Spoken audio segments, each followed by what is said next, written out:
Halo teman-teman, apa kabar? Ketemu lagi di BDP Channel. Di sini kita akan mengulas secara tuntas seputar dunia burung dan unggas langsung dari sumbernya. Nah, kali ini kita akan kembali nih membahas nih. Kemarin oleh-oleh masih dari Ciamis ya, dari tempatnya Om Dudung Abdullah di U12 Farm Ciamis. Nah, kalau kemarin kita membahas seputar penangkaran burung guambinya nih. Nah, sekarang kita membahas seputar penangkaran burung ciblek kristal atau ciblek kapas. Nah, ciblek kristal ini rumornya ini burung ini adalah burung endemik dari lokaliti Tasik dan Ciamis. Jadi burung ini adalah burung maskot daerah Ciamis dan Tasik ya. Karena memang dijumpai hanya di dua daerah itu. Untuk di daerah-daerah lainnya mungkin burung ini memang sudah punah di alamnya ya. Jadi memang tidak terpantau lagi. Nah, di U2 Farm ini sudah berhasil ditangkarkan beberapa generasi burung ciblek kapas atau burung ciblek kristal ini. Nah, seperti apa cerita lengkapnya? Yuk kita ikutin liputan berikut ini. Yuk. Halo teman-teman, balik lagi di BDP Channel. Kali ini masih bersama gue Nana. Kita masih ada di U2BF bersama Om Udung. Nah, kali ini kita akan membahas secara spesifik burung-burung yang berhasil ditangkarin di U2BF. Om Udung. Ya. Apa kabar lagi Om? Baik. Ketemu lagi nih. Om, bisa dijelasin nggak Om, apa sih Om maksudnya Om tadi itu burung yang asli Tasik ini burung apa sebenarnya? Ciblek ini, ciblek kapas. Oh, ciblek. Oh, ciblek apa? Ciblek kapas kristal. Oh, ciblek kristal ya. Emang kalau ciblek itu di mana-mana kan ada, tapi yang kristal yang dibilang kapas itu cuma adanya kebanyakannya dari Tasik Ciamis, dari lewat Tasik ke sana. Dulu gitu waktu saya jadi seorang pemikat emang gak ada ciblek kapas ini dari luar Ciamis Tasik ya. Dulu itu pengepul dari Jakarta, dari Jawa itu bawa ciblek dari sini. Ciblek kapas itu sampai ribuan Om. Ciblek kapas ini kristal ini cuma adanya ya ini di Tasik Ciamis. Kalau di luar ke sana, luar seperti udah lewat Tasik misalnya Bandung atau Cianjur, Bogor itu udah gak ada, paling 1-2 lah ada juga ciblek kapasnya. Kebanyakan kan semi. Yang dulu tenar itu ciblek kapas itu dari sini. Ini apa ya? Maskotnya Ciamis Tasik lah gitu. Dulu kan yang namanya ciblek kapas dari Tasik itu harganya bisa beda lah ya. Aslinya yang kapas. Kalau semi itu kan sekarang dari Sumatera juga kan banyak. Keunggulannya dibandingin ciblek semi atau kuning itu kristal itu seperti apa sih? Kalau menurut saya sih kalau dari suara memang kristal sama semi hampir sama saja lah. Tapi mungkin dari ya itu kelangkaannya tadi Om. Yang tadi saya bilang ini asli Ciamis tadi ya itu. Kalau dari suara ya silahkan aja Om tes. Ini kapas, ini semi sama aja dari suara. Kalau semi dari Sumatera sekarang kan banyak ya kiriman itu banyak, tapi kapas di mana ada sekarang kiriman banyak. Tapi emang dari suaranya karena membedakan itu kristalnya itu dibilang kristal itu. Kalau dulu saya sih sebenarnya gini, wah kristal bagus atau ini lebih semi juga, saya juga dulu punya lebih bagus gitu. Jadi emang patokannya orang mungkin kalau berpikiran ciblek kristal itu lebih kristal karena dibilang kristal itu suaranya ya, tapi emang ternyata semi lebih bagus juga ada bagus, ya juga ada. Jadi emang kelangkaannya itu Om dulu itu wah kristal kan susah didapat dulu, jadi kan ya itu tadi kelangkaannya. Karena kan orang Sumatera, orang sekarang pesanan saya itu dari Bali, dari Sumatera, dari Semarang, dari ya Jabotabek. Itu kan ya mereka juga orang Sumatera juga bawa dari sini. Kalau bener ciblek kapas ada di sana mungkin nggak mau bawa. Kalau semi banyak di sana. Harganya juga jauh ya. Ini saya udah sampai Sumatera, udah sampai Kalimantan juga ada gitu. Apa sih Om yang melatar belakangi Om untuk menangkalkan ciblek sekarang Om? Ya dulu tuh saya sempat juga memikat ya ikut-ikutan lah ya Om. Dulu tuh ikut-ikutan buat ya cari sampingan nafkah buat keluarga lah gitu. Motivasi saya buat ternak ciblek ya satu itu, kalau sayang kepunahan itu saya sayang kepunahan dari dulu kan. Wah deket rumah ciblek itu pagi-pagi udah rame, kok sekarang di mana dengar ciblek. Nah sempat ini iseng-iseng juga sih dulu nernakin ciblek ini. Kan mitosnya kalau ternak ciblek kayak gini emang dulu mitosnya susah, katanya nggak bisa diternak. Dulu itu mitosnya memang sebelum sekarang rame ternak ciblek ini dibilang susah juga ternak ciblek. Nah saya coba satu pasang berhasil, alhamdulillah. Ya sekarang banyak juga yang terinspirasi dari keberhasilan saya ini juga. Dan yang istimewanya nih teman-teman, cibleknya ini di Om Udung ini hanya ciblek kristal, yaitu sebagai maskot. Sebagai maskot juga. Untuk ciblek kristal udah makin jarang, ya kan, makin jarang di alamnya, dan bukan jarang lagi Om, Ya, susah udah banget punah ya. gitu sekarang. Karena takut benar ciblek kristal ini punah, sedangkan permintaan juga masih makin terus banyak, dan akhirnya Om Udung menangkarkan ciblek ini, khusus kristal ini. Udah berapa pasang sih yang ada di penangkarannya ciblek? Kalau yang udah berhasil sih 7 pasangannya di sini, yang tadi di bawah. Ini juga kan isinya udah 3, berarti 4 pasang di sini juga. 8 atau 9 pasang lah. Kalau dikumpulin sama yang anak. Ini kan jadi saya beranak, dilepasin lagi, jadi buat indukan lagi di sini. Itu kan anaknya tuh. Tuh, udah anaknya dilepas lagi, jadi bikin indukan tapi dari anakan regenerasi kalau gitu.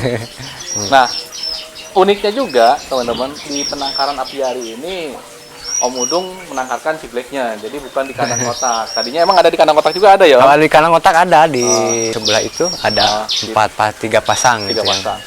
Nah, cuman karena ada kandang apiari, kebetulan emang cita-cita juga punya apiari, dilepasin di sini, ternyata berhasil juga.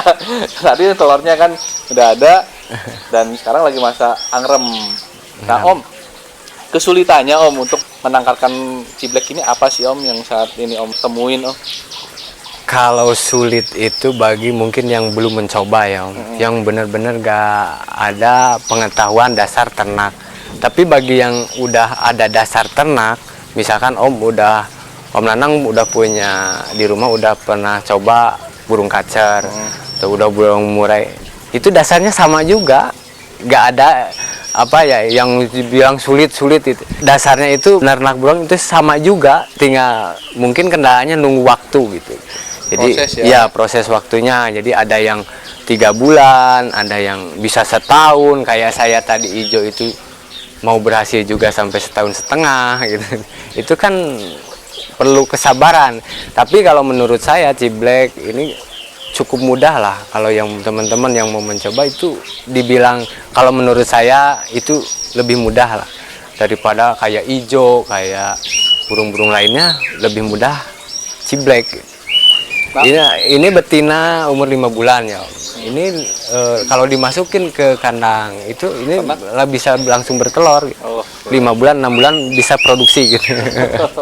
Tuh, cepet kan? Nah, kata Om Udung juga nih teman-teman, bahwa sebelum teman-teman melakukan menangkarkan burung lain, nah basicnya kalau udah bisa berhasil menangkarkan ciblek ini, berarti teman-teman udah bisa menangkarkan burung yang lain, bener nggak Om? Iya. Dasarnya sama. Dasarnya ternak burung emang sama Om. Ya, pakannya jangkrik sama, kasih ulet sama aja seperti yang lainnya. Kasih, nggak ada yang misalkan di ini ciblek spesialin pakai anu-anu, enggak. Yang penting burung itu nyaman di rumahnya, senyaman mungkin. Jadi kayak manusia dulu itu bareng menikah itu harus enak di rumahnya, nyaman gitu, ada makanan terjamin. Jangan bikin rumah mewah megah tapi makanan diirit gitu kan. Ada juga wah jangkriknya boros, dikasih pur itu ya. Kalau niatnya untuk breeding jangan kasih pur gitu, langsung los pakai jangkrik, pakai ulet. Dari pakan komplit, nah dari tingkat kesetresannya udah hilang, insya Allah burung bisa bertelur gitu. Nah itu prosesnya Om, kalau misalkan mungkin teman-teman dapatnya yang pasaran yang muda hutan kristal itu Om, nah itu punya trik khusus nggak Om untuk menjinakannya dulu Om supaya bisa Kalau mau kalau ilmunya breeding ya, saya bukaan aja ya nih Om. Semua burung yang penting itu jinak betinanya. Kalau muda hutan misal jantannya nggak apa-apa, lebih bagus memang jantan pakai muda hutan. Kayak saya murai itu, kacer juga itu banyak juga yang muda hutan, tapi usahakan betinanya ya itu yang jinak, yang udah ya ternakan lah gitu. Karena emang dia yang lebih yang punya sensitif sentral ya, mengeram ya. Jadi kan ke tingkat kegagalannya itu dari betina Om, jadi si betina kalau udah tenang, udah nggak stres, insya Allah bisa bertelur. Tapi meskipun pakan F-nya besar atau terjamin, tapi pikirannya masih stres, dijamin nggak akan bertelur-telur gitu. Benar itu salah satu kuncinya teman-teman. Yang penting ceweknya atau betinanya yang jinak. Walaupun apapun burungnya, kalau udah mau menangkatkan usahakan betinanya yang jinak dulu. Kalau kandang sih jangan terlalu kandang besar bisa beranak, enggak. Allah juga kan menciptakan manusia sama hewan itu cuma yang satu bedanya akal gitu. Jadi jangan pikir gini, wah kandangnya kecil mungkin nggak bisa beranak pinak, enggak. Itu kan Om Nanang rumahnya besar, saya rumahnya kecil. Om Nanang beranak, saya beranak, malahan lebih banyakan anakan yang rumahnya sempit Om. Jadi kan tiap hari kawin. Beda yang rumahnya besar, jadi jangan beranggapan kandangnya harus besar bisa beranak, enggak. Yang rumah kecil juga malahan lebih banyak. Itu contohnya yang saya itu kan yang kecil yang banyak, yang itu kacer lagi beranak gitu. Itu yang ukuran 80 iya 80 1 meter itu. Yang besar itu kan belum beranak, jadi nggak ngejamin rumah itu bisa menjamin keberhasilan. Yang penting ketenangan di rumahnya itu. Untuk proses penjodohannya seperti apa untuk si Black? Kalau udah ada dasarnya biasa menjodoh pasti dianggap gampang ya. Tapi bagi yang pemula yang benar-benar belum mencoba, ya mungkin awal pertama menjodohin burung pastilah nggak akur gitu. Nah percoba ini bisa, ini kan misalkan betina, misalkan ini di sini jantan, ini digantung aja Om, dideketin, dirempet kurungnya sebelum disatuin kayak gini. Nah bisa prosesnya itu 2 minggu atau bisa juga sebulan. Didempetin selama bisa 1 minggu, 2 minggu atau sebulan. Nanti dicoba, nanti bertarung nggak, nanti lama-lama jadi semakin jinak yang itu bertahap lah gitu Om. Nah, nanti kalau udah ini coba masukin ke kandang besar. Tapi biasanya misalkan jantan masih ngejar-ngejar betina, bisa juga jantan dilepas dulu, betinanya di kurungan kayak gini. Insya Allah lama-lama juga bisa jodoh lah gitu. Itu bisa dipaksakan atau emang kalau misalnya jodoh harus ganti lagi itu gimana? Kalau bener-bener Om mau menonton Kompas tuh sebenarnya semua burung itu hak memilih gitu. Jangan sampai kalau di kita itu kisah Siti Nurbaya ya Om. Jadi kawin dipaksa gitu. Jadi burung juga ini pria itu hak memilih sebenarnya. Ya yang terpenting itu prianya, si jantannya. Kalau jantan 1, betina itu yang lebih bagus itu 3, 4. Jadi nanti Om kalau nggak percaya silakan nanti coba aja. Ini jantannya 1, betinanya 3. Kalau bener dia yang bener disukai yang itu, misalkan wah itu sepertinya wah ini Luna Maya kan. Kalau Luna Maya semua orang kalangan kan pasti mau kan Om. Nah nanti dikasih ini mana yang lebih dominan ke betina ini, itu yang lebih cepat itu. Jadi awalnya udah suka pada suka gitu.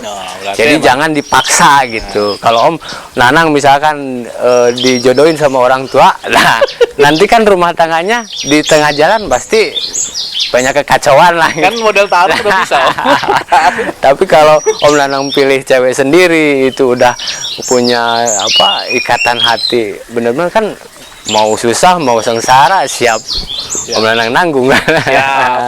Sama burung juga sama. Jangan dipikir burung itu blow on atau nggak punya pikir.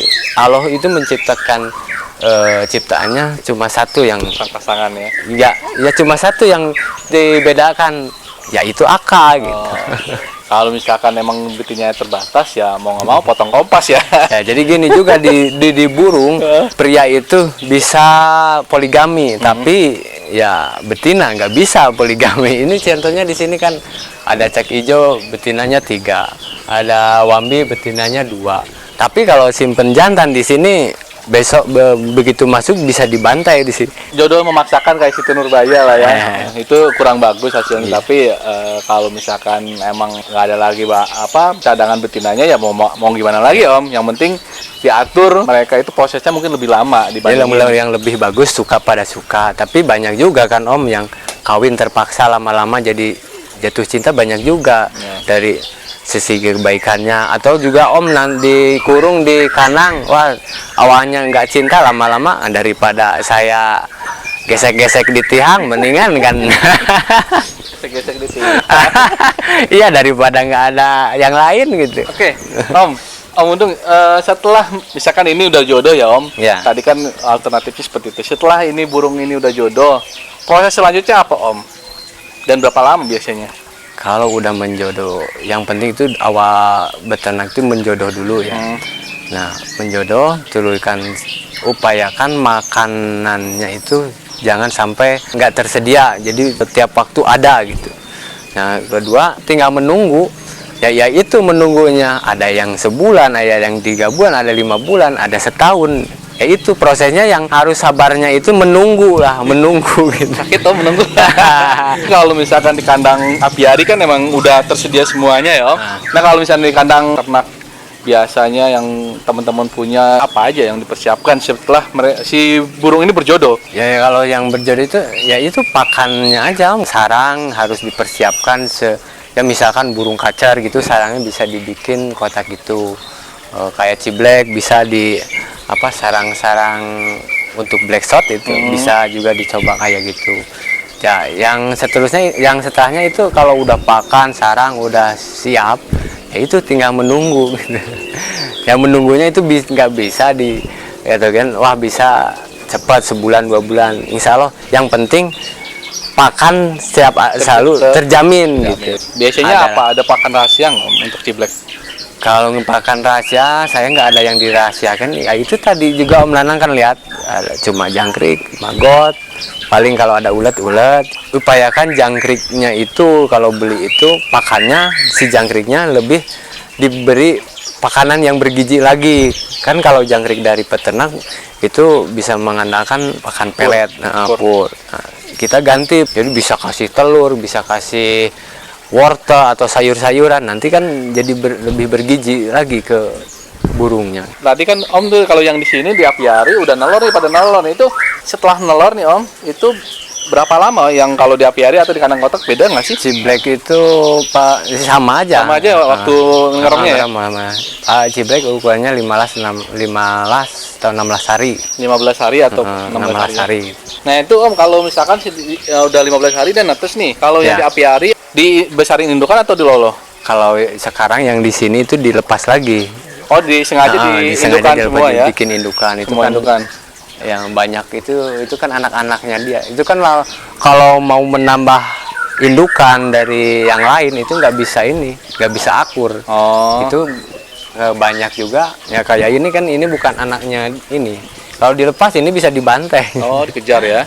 Itu kan anak-anaknya dia. Gitu. Tapi kalau yang di kandang ternak diangkat berapa hari tuh? Diangkat itu saya umur kadang seminggu, kadang 8 hari, kadang 9 hari. Ya paling ini 10 harian lah diangkat, diloloh. Nanti kan kalau udah diangkat anaknya, si burung yang udah normal produksi langsung bikin sarang lagi Om, besoknya juga. Berapa hari tuh? 2 hari 3 hari langsung bikin langsung sarang. Ya? Iya kayak itu kan ini wambi ini kan tadi udah bertelur lagi. Ini kan baru berapa minggu ini. Itu kan udah ngeram lagi. Yang ini ciblek kemarin udah baru lepas anaknya, itu udah nelor lagi 4. Nah berapa lama Om lolo itu sampai bisa dijual? Rata-rata yang pembeli itu maunya yang udah makan pur gitu. Paling umur 2 minggu, dari tadi umur 8 hari ya, seminggu terbang itu juga udah bisa makan pur.